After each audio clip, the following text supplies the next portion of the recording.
పరాభవనామ సంవత్సరంలో తులారాశి వారికి ఆదాయం 5, వ్యయం 14, రాజ్యపూజ్యం 6, అవమానం 3. ఈ పరాభవనామ సంవత్సరం ముందు తులారాశి వారిలో ప్రత్యేకించి చూస్తే జూన్ 2వ తారీఖు వరకు గురుడు 9వ స్థానమందు రజతమూర్తిగా సంచరిస్తారు. ఆ తదుపరి 10వ స్థానమందు తామ్రమూర్తిగా సంచరించబోతూ ఉన్నారు. అలాగే శనేశ్వరుడు ఈ సంవత్సరం మొత్తము కూడా 6వ స్థానమందు సువర్ణమూర్తిగా సంచరిస్తారు. రాహుకేతువులు ఈ సంవత్సరంలో 5, 11వ స్థానాలలో అంటే డిసెంబర్ 8వ తారీఖు వరకు 5, 11వ స్థానాల్లో రజతమూర్తులు, ఆ తదుపరి అనగా డిసెంబర్ 8వ తారీఖు దాటిన తర్వాత 4, 10 స్థానాల్లో రాహుకేతువులు రజతమూర్తులుగా సంచారం చేయబోతున్నారు. ఇక్కడ ఒక విషయాన్ని మనం గమనిస్తే ఈ సంవత్సరంలో గురుని యొక్క బలం తగ్గుతూ ఉన్నది. జూన్ 2వ తారీఖు వరకు 9లో గురుడు ఉంటారు, గురుబలం ఉంటుంది. జూన్ 2 దగ్గర నుండి అక్టోబర్ 30వ తారీఖు వరకు దశమంలో గురుడు ఉంటారు, గురుబలం తగ్గుతుంది. మరలా అక్టోబర్ 30వ తారీఖు దగ్గర నుండి లాభస్థానంలోకి గురుడు వెళ్ళడం ద్వారా మళ్ళీ ఈ రాశి వారు గురుబలాన్ని పొందుతారు.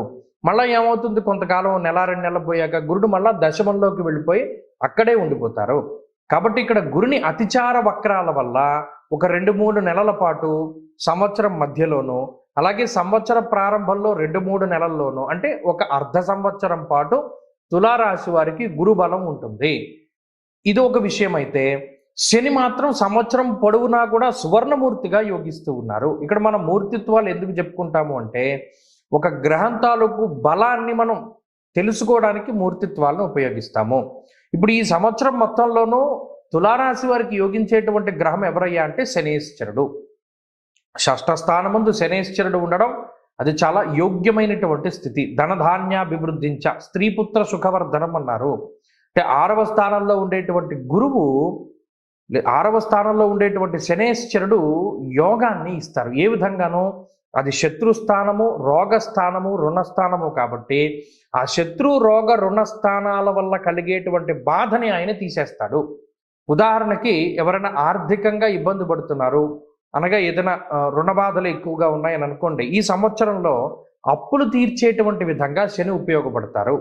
అలాగే కొంతమంది ఏం చేస్తారు, బంగారం తాకట్టు పెట్టో, ఇంటి పత్రాలు తాకట్టు పెట్టో, మరే ఇతరత్ర వస్తువులను తాకట్టు పెట్టి అర్జెంటుగా డబ్బు తీసుకుని కొంచెం దాన్ని వాడుకుంటూ ఉండేటువంటి తరుణంలో మరలా దాన్ని తిరిగి చెల్లించడానికి చాలామంది కుదరదు.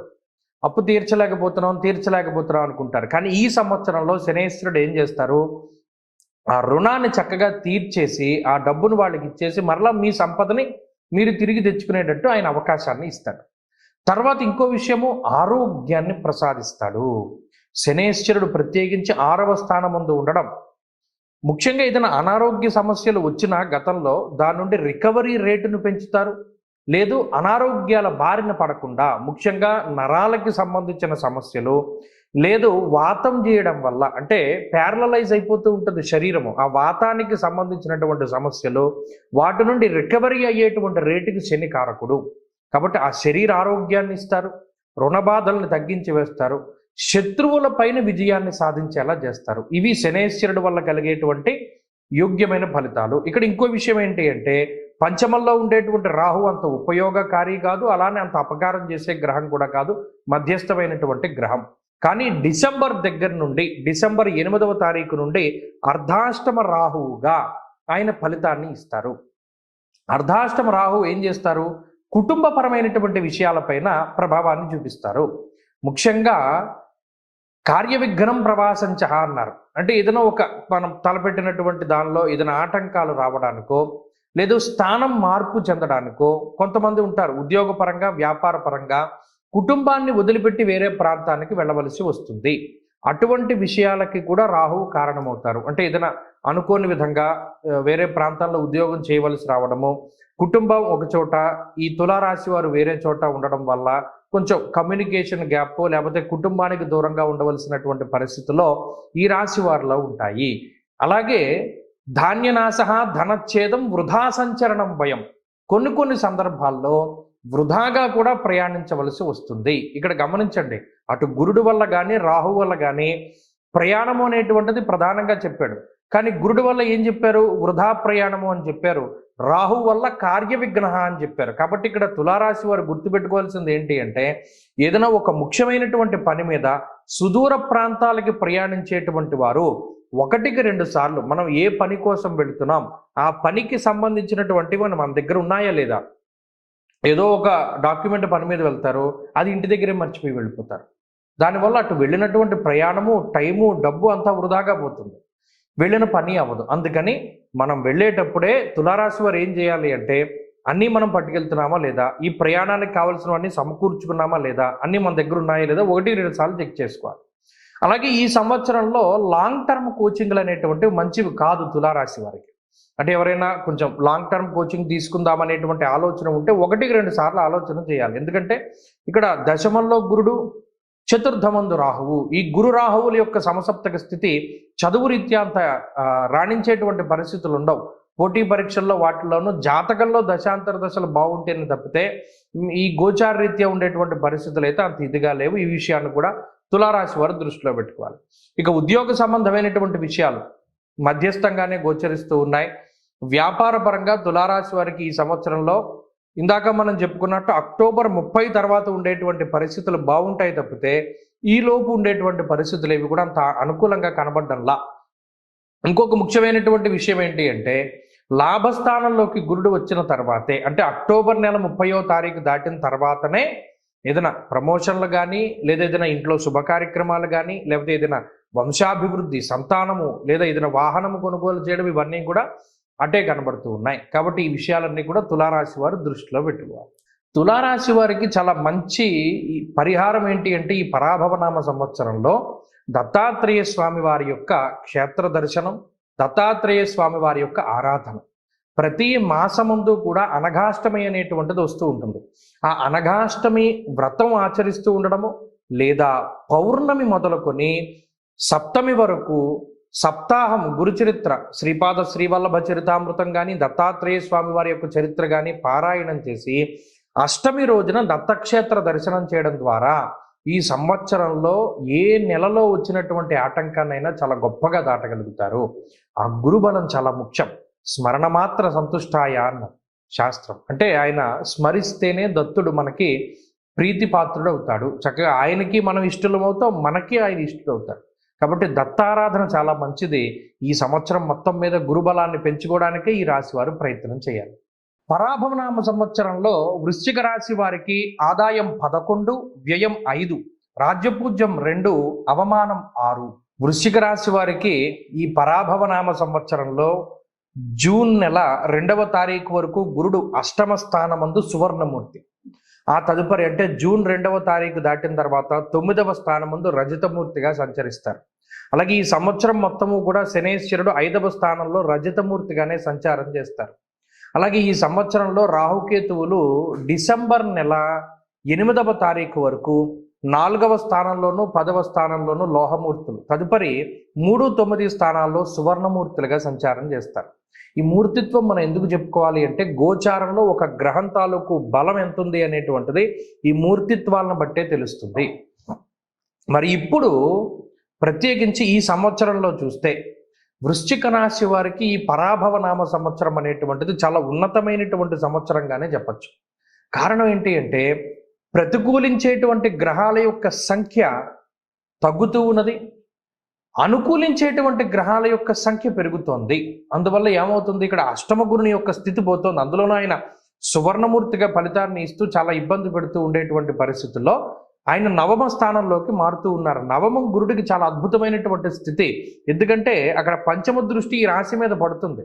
కాబట్టి అటు వీక్షణ పరంగా, స్థితి పరంగా గోచారంలో గురుడికి 9 చాలా గొప్ప క్షేత్రం.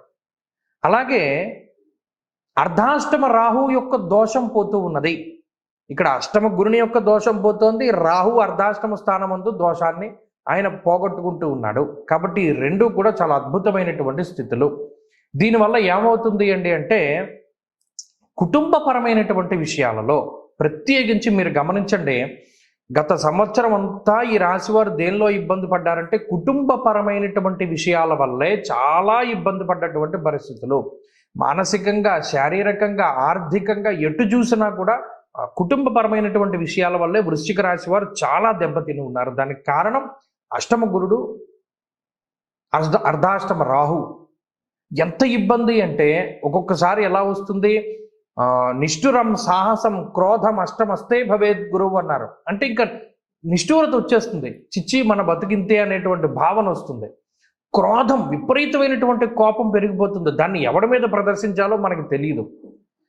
ఇలా అష్టమంలో ఉండే గురువు, అర్ధాష్టమ రాహు మిమ్మల్ని చాలా మానసికంగా అంటే దాన్ని ఫ్రస్ట్రేషన్ అని కూడా అనొచ్చు, అంత ఫ్రస్ట్రేట్ చేసినటువంటి పరిస్థితులు ఉన్నాయి.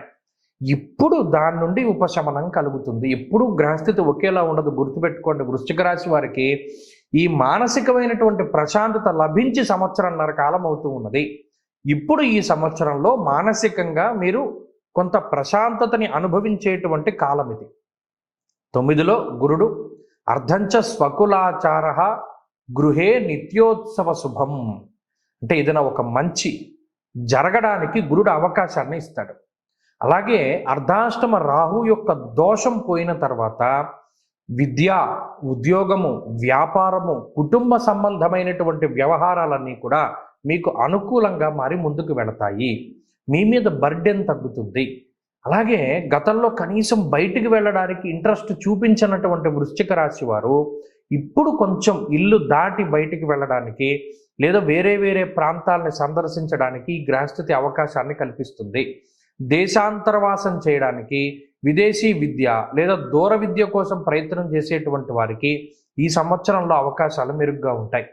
అంతేకాకుండా ఏదైనా లాంగ్ టర్మ్ కోచింగ్ తీసుకుంటూ ఉండేటువంటి వారు, కాంపిటేటివ్ ఎగ్జామ్స్ రాసేటువంటి వారు, వీరికి ఇప్పుడున్నటువంటి గ్రహస్థితి అదృష్టాన్ని చేకూరుస్తుంది.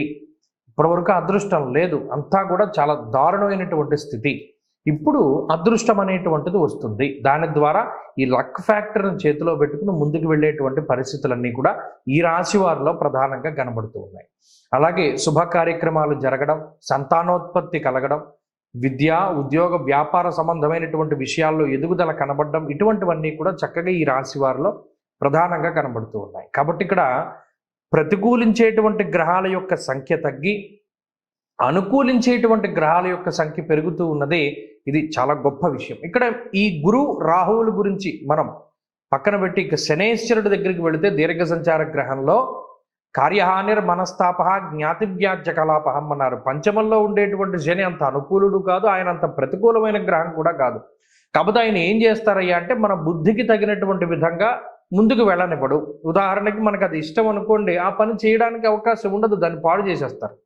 ఏమంటే పలానా సినిమాకి వెళ్దాం అనుకుంటున్నాం అనుకోండి, వెళ్ళనివ్వడు ఆయన. ఇలా కార్యహానిర్ మనస్తాప అంటే ఏదైనా ఒక పని అవ్వకపోవడం వల్ల వచ్చేటువంటి మనస్తాపానికి శని కారకుడు. అలాగే ఇంకా ఇంట్లో మీకు కొంతమంది ఇలా కజిన్స్ అంటారు, ఇలా జ్ఞాతులు అంటూ ఉంటారు, వాళ్ళ వల్ల వచ్చేటువంటి కొంచెం ఏదైనా సమస్యలకి వాటికి కారణమవుతాడు శనేశ్వరుడు. అలాగే ప్రత్యేకించి వృశ్చిక రాశి వారికి ఈ సంవత్సరం మొత్తం ఏదైనా ఒక విషయంలో జాగ్రత్త పడాలి అంటే స్త్రీ సంబంధమైనటువంటి విషయాల వల్ల, అంటే ఏదైనా ఒక స్త్రీ వల్ల మీరు వృశ్చిక రాశి వారు ఆడవారైనా మగవారైనా ఎవరైనా సరే ఒక స్త్రీ వల్ల ఇబ్బంది పడతారు. ఆ స్త్రీ కూడా ఎలా మీకు పరిచయం అవుతుంది అంటే నలుపు లేదా నీలం రంగు దుస్తులు ధరించి పరిచయం అవుతుంది. ఆవిడ కొత్తగా పరిచయం అయినటువంటి వారితోటి జాగ్రత్తగా ఉండాలి. వారితోటి ఈ జీవితం ఎఫెక్ట్ అయ్యేటువంటి పరిస్థితులు ఉన్నాయి. కాబట్టి ఈ విషయాల్ని ప్రధానంగా వృశ్చిక రాశి వారు దృష్టిలో పెట్టుకోవాలి. ఈ సంవత్సరంలో వృశ్చిక రాశి వారు ఈ దోషాల నుండి, ప్రత్యేకించి ఈ పంచమ శని దోషాల నుండి బయటపడడానికి ఏం చేయాలి అంటే కాలభైరవ ఆరాధన. ప్రతి మాసంలోనూ కూడా కృష్ణపక్షంలో వచ్చేటువంటి అష్టమి తిథిని కాలాష్టమి లేదా కాలభైరవాష్టమి అంటారు. ఆ కాలభైరవాష్టమి రోజున ఏదైనా కాలభైరవుని యొక్క ఆలయానికి వెళ్ళి లేదా ఏదైనా ఆలయంలో ఉపాలయం కింద కాలభైరవుడు ఉంటే అష్టమి తిథి రోజున ప్రదోష కాలంలో అంటే సాయం సంధ్యా సమయంలో కూష్మాండ దీపాన్ని పెట్టమన్నాడు. అంటే చక్కగా ఒక బూడిద గుమ్మడికాయకు పసుపు రాసి దాన్ని 2 భాగాల కింద చేసి దానిలో ఉన్న గుజ్జును తీసేసి నువ్వుల నూనె పోసి పెద్ద ఒత్తులు వేసి 2 కాలభైరవుని ఎదురుగుండా దీపారాధన చేయమన్నారు. అలా ఎవడైతే చేస్తాడో ఈ వృశ్చిక రాశి వారిలో ఈ పరాభవనామ సంవత్సరంలో వారందరికీ కూడా మంచి జరుగుతుంది. అలాగే ప్రతిరోజు పఠించవలసినటువంటిది కాలభైరవాష్టకము. మాసంలో కాలభైరవాష్టమికి ప్రాధాన్యత ఇవ్వాలి. ప్రతిరోజు కాలభైరవ అష్టకం పారాయణం చేయాలి. ఇలా చేసినటువంటి వారికి ఈ సంవత్సరం మంచి ఫలితాలు వస్తాయి.